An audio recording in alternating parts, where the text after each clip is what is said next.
আল্লাহর একটি নাম পড়ুন, প্রকাশ্য এবং গোপনীয় সম্পদের মালিক বানিয়ে দিবেন।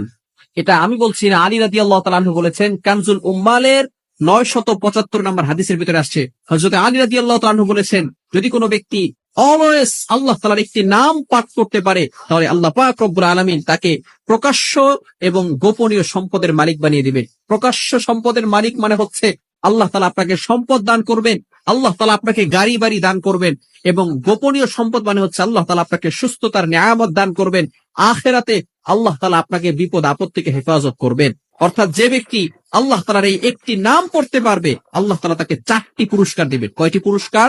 4টি পুরস্কার। 2টি পুরস্কার আল্লাহ তাআলা দুনিয়াতে দিবেন এবং 2টি পুরস্কার আল্লাহ তাআলা আখিরাতে দিবেন। দুনিয়াতে যে 2টি পুরস্কার দিবেন, 1 নাম্বার হচ্ছে তার অভাব আল্লাহ তাআলা দূর করে দিবেন। আপনি অভাবে আছেন, কষ্টে আছেন, আল্লাহ তাআলা আপনার অভাব দূর করে দিবেন। আল্লাহ তাআলা আপনাকে কারো প্রতি মুখাপেক্ষী বানাবেন না। একটা কাঁচা মরিচের জন্য আপনি কারো কাছে যাবেন না। যদি আল্লাহ তাআলা আপনাকে সম্মান বাড়াতে চান, 1 নাম্বার হচ্ছে আল্লাহ তাআলা আপনার অভাব দূর করে দিবেন।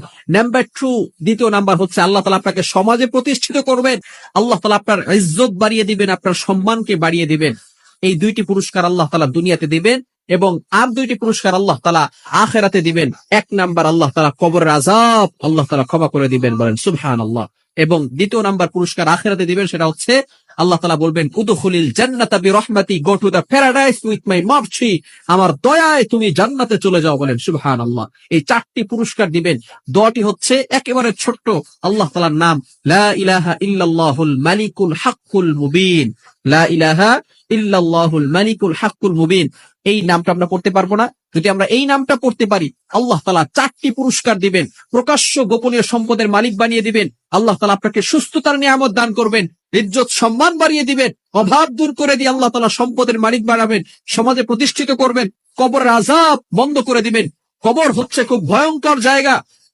মানুষ যখন ইন্তেকাল করবে, মৃত্যুবরণ করার সাথে সাথেই আল্লাহ পাক রব্বুল আলামিন মুসলমানদের জন্য এমন একটা বিধান দিয়েছেন, ওইখানে তাকে দাফন করা হবে। কবর